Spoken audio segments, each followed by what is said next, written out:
Hello everyone, welcome back to my channel. So ইয়াৰ আগত আমি পঢ়িছিলো যে জনসংখ্যাৰ বৃদ্ধিৰ কাৰণ তালৈকে আমি ডিসকাস কৰিছিলো। সো আজি আমি পঢ়িম জনগোষ্ঠী আৰু ভাষিক বৈচিত্ৰ্য। সো এইখিনি বহু ইম্পৰ্টেন্ট আৰু এইখিনি বহু লং হয়, গতিকে আজি এইটো ভিডিঅ'ত আমি এইখিনি কভাৰ কৰিম, তাৰপিছত বাকীখিনি আমি পাৰ্ট বাই পাৰ্ট জানিম। সো চাই যোৱা। প্ৰথমতে এই পেৰাগ্ৰাফটো আমি পঢ়িব লাগিব, এই গোটেই পেৰাগ্ৰাফটো মানে মুখস্থ নহয়, জাষ্ট আমি অলপ বুজিব লাগিব এইখিনি, কাৰণ যদি লং কুৱেশ্যন আহে এই টপিকটোৰ ওপৰত দেন আমি ইয়াৰ পৰা দুটা লাইন পিক কৰি বনাই লিখিব লাগিব। সো তাৰ পিছৰ পেৰাগ্ৰাফটোলৈ অহা। ইয়াৰ আমি চোৱা অসমলৈ আগমন ঘটা প্ৰথমটো জনস্বত আছিল কি অষ্ট্ৰিক জনগোষ্ঠীৰ লোকসকল। এই লাইনটো হাইলাইট কৰা। নেক্সট, এওঁলোক দক্ষিণ পূব এছিয়াৰ পৰা আহিছিল। অসমৰ চুবুৰীয়া ৰাজ্য মেঘালয়ত বিস্তৃতভাৱে বাস কৰা খাচী আৰু জয়ন্তীয়াসকল অষ্ট্ৰিক জনগোষ্ঠীৰ লোক। যে অষ্ট্ৰিকসকলৰ পিছত অসমলৈ আগমন ঘটা দ্বিতীয়টো জনস্বত আছিল তিব্বতীয় বৰ্মন ভাষা কোৱা মংগোলীয়সকল। এই লাইনটো মাৰ্ক কৰা, হাইলাইট কৰা। নেক্সট, এওঁলোক কৰিছিল মধ্য এছিয়াৰ পৰা হিমালয় পৰ্বত অতিক্ৰম কৰি অসমলৈ আহিছিল আৰু অসমৰ বিভিন্ন ঠাইত থিতাপি লৈছিল। এই লাইনটো সিমান এটা ইম্পৰ্টেণ্ট নহয় যদিও হাইলাইট কৰিলোঁ, বাট ক'ৰ পৰা আহিছিল এইটো অলপমান সাধাৰণ মনত ৰাখিবা। নেক্সট, বৰ্তমান সময়ত অসমত বাস কৰা খাচীয়া লোকসকলৰ বাহিৰে প্ৰায় সকলো জনজাতি মূলতঃ মংগোলীয় গোষ্ঠীৰ লোক। খাচীয়াটোক বাদ দি কিনে অসমত বাকী প্ৰায় সকলো জনজাতিৰ মূলত কোন আছে? মংগোলীয় আছে। গ'ল। এইখিনি দুই এটামান জাতিৰ নাম মনত ৰাখিলে হ'ব বাছ। নেক্সট, ইয়াত চোৱা কি দিছে যে এই লাইনটোৰ পৰা হাইলাইট কৰা যে বড়োসকলে অসমৰ প্ৰায় সকলো অঞ্চলতে কম বেছি পৰিমাণে বসতি কৰি আছে। ঠিক আছে। আৰু কি যে জনজাতিসকলৰ ভিতৰত জনসংখ্যাৰ ফালৰ পৰা বড়োসকল অসমৰ বৃহৎ জনজাতি হিচাপে পৰিগণিত হৈছে। কি বুলি ক'লে যে জনজাতিসকলৰ ভিতৰত জনসংখ্যাৰ হিচাপত কি বড়োসকল অসমৰ বৃহত্তৰ জনজাতি। বড়োসকলে অসমৰ প্ৰায় সকলো ঠাইতে কম বেছি পৰিমাণে বাস কৰিছে যদিও প্ৰধানকৈ ব্ৰহ্মপুত্ৰৰ উত্তৰ পাৰৰ কোকৰাঝাৰ, বঙাইগাঁও, চিৰাং, বাক্সা আৰু ওদালগুৰি জিলাত আৰু দৰং আৰু শোণিতপুৰ জিলাৰ উত্তৰ অঞ্চলত কিছু পৰিমাণ বসতি মানে বেছিকৈ দেখা যায়। তাৰপিছত আহিল যে মিচিং অসমৰ দ্বিতীয় বৃহৎ জনজাতি। বড়োসকল প্ৰথম, তাৰপিছত মিচিংসকলে কি কৰে? সাধাৰণতে নদী কাষৰীয়া অঞ্চলত বসবাস কৰে। এইখিনি দুখন জিলা মনত ৰাখিবা, লখিমপুৰ আৰু ডিব্ৰুগড় বাছ। নেক্সট অলপ পিনে আহা। ইয়াত চাম আমি যে জনসংখ্যাৰ ফালৰ পৰা কাৰ্বি অসমৰ তৃতীয় বৃহৎ জনজাতি। এই ক্ৰমটো মনত ৰাখিব লাগিব, মানে কোনটো কি? প্ৰথম আহিল বড়ো, দ্বিতীয় আহিল কোন? মিচিং। ঠিক আছে। আৰু তৃতীয় আহিল কি? কাৰ্বি বৃহত্তৰ জনজাতি। দুখন জিলা মনত ৰাখিবা, নগাঁও, শোণিতপুৰ বা কামৰূপ। এইখিনি ঠিক আছে, এইখিনিত বসবাস কৰে। চ' এই পেজটোত এইখিনি আছিল 75 নম্বৰ পেজত আৰু 74 নম্বৰ পেজত। চ' আমি নেক্সট চাম 76 নম্বৰ পেজত। নেক্সট 76 নম্বৰ পেজত চোৱা তোমালোকে ওপৰ যোনটো পেৰেগ্ৰাফ পাইছা, সম্ভৱতঃ মংগোলীয় জনগোষ্ঠীৰ লোকসকল অহাৰ পিছত হিন্দু আৰ্য মূলৰ ভাষা কোৱা লোকসকল গংগা ব্ৰহ্মপুত্ৰ অসমলৈ আহিছিল। ঠিক আছে। এই লাইনটো এনেই অলপমান মনত ৰাখিবা। মেইন ইয়াৰ পৰা কি কৰিব লাগিব, এয়ালৈকে তুমি মাৰ্ক কৰি থবা এইখিনি বস্তু। ঠিক আছে। নেক্সট আহত অলপ পিনে যে অসমত বৰ্তমান বাস কৰা সৰহসংখ্যক অজনজাতীয় লোকেই ককেশীয় জনগোষ্ঠীৰ লোক। ঠিক আছে। এইটো মনত ৰাখিব লাগিব যে অসমত যোনখিনি অজনজাতীয় লোকে বাস কৰে, যেনে ব্ৰাহ্মণ, সুদূৰ বা কাছয়, কলিতা, নাথ, ডেকা চেকা যিমানখিনি আছে সকলোৱে কি কৰিব? এই ককেশীয় জনগোষ্ঠীত অন্তৰ্গত। কিহত? ককেশীয় জনগোষ্ঠীত। ঠিক আছে। নেক্সট অলপ পিনে অহা যে প্ৰায় 13 শতিকাৰ আৰম্ভণিতে হিন্দু আৰ্য মূলৰ ইছলাম ধৰ্মাৱলম্বী লোক এদল লোক কুতুবুদ্দিনৰ সেনাপতি মহম্মদ বিন বখতিয়াৰ খিলাজীৰ নেতৃত্বত অসমলৈ বুলি অগ্ৰসৰ হোৱাৰ পথত পোনপ্ৰথমে অসমত প্ৰৱেশ কৰে। ঠিক আছে। এই লাইনটো মনত ৰাখিবা। কোন আছিল সেনাপতি? মহম্মদ বিন বখতিয়াৰ খিলাজীৰ নেতৃত্বত কি কৰিছিল যে সেই কুতুবুদ্দিনৰ সেনাপতি মহম্মদ বিন বখতিয়াৰ খিলাজীৰ নেতৃত্বত কি আহিছিল? হিন্দু আৰ্য মূলৰ ইছলাম ধৰ্মাৱলম্বী এদল লোক আহিছিল। এয়াই আছিল প্ৰথমত অসমত পোনপ্ৰথম মুছলমান সম্প্ৰদায়ৰ লোকৰ এইটো প্ৰৱেশ। ঠিক আছে। নেক্সট তাৰে তলৰ পেৰেগ্ৰাফটোলৈ অহা যে অসমলৈ আগমন ঘটা আন এটা অতি গুৰুত্বপূৰ্ণ জনগোষ্ঠী হৈছে আহোমসকল। ঠিক আছে। আহোমসকল মূলতঃ মংগোলীয় জনগোষ্ঠীৰ লোক, আমি চবেই জানো। এওঁলোক কি আছিল? চীন দেশৰ পৰা আহি কি কৰিছিল? ম্যানমাৰত সোমাই তাৰপিছত 1228 খ্ৰীষ্টাব্দত চুকাফাৰ নেতৃত্বত, এইখিনি চিম্পল কথা, বাট এইখিনি দুই এটা শব্দ কি আছে, দুই এটা পইণ্ট কি আছে আগতে দিয়া নাছিল।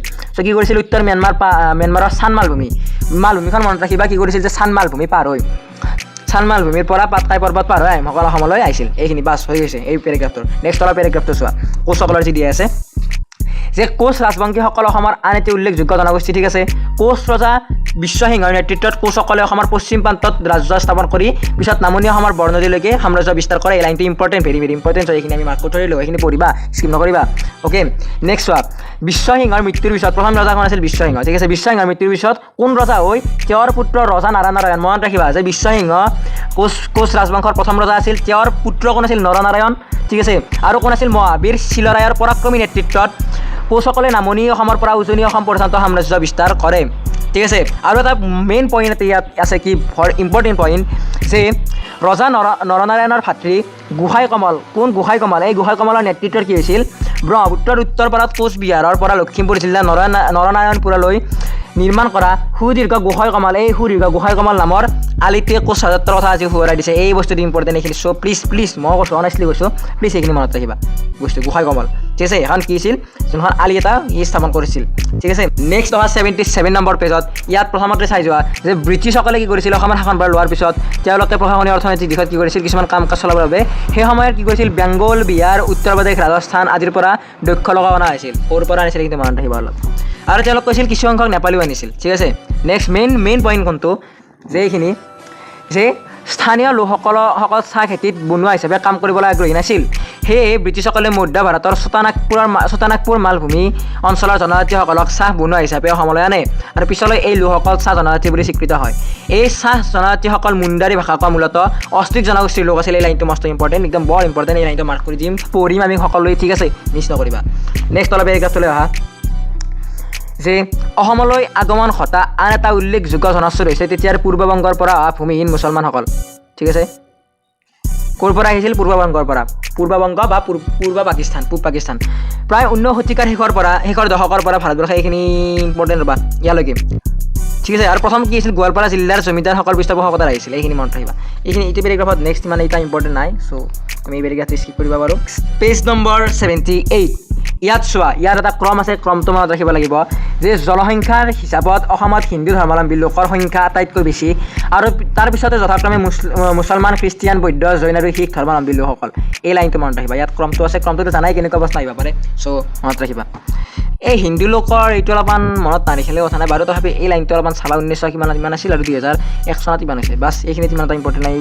এইটো বস্তু মনত নাৰাখিলেই হ'ব নেক্সট তলত যে অসমৰ ভাষা ভিত্তিক জনসংখ্যাৰ তথ্য লক্ষ্য কৰিলে দেখা যায় যে অসমীয়া আৰু বঙালী হৈছে অনুসূচিতভুক্ত অসমৰ দুটা প্ৰধান ভাষা এই দুটা মনত ৰাখিবা এই লাইনটো বৰ ইম্পৰ্টেণ্ট ঠিক আছে যে অসমৰ ভাষা ভিত্তিক জনসংখ্যাৰ তথ্য লক্ষ্য কৰিলে দেখা যায় যে অসমীয়া আৰু বাঙালী হৈছে অনুসূচিতভুক্ত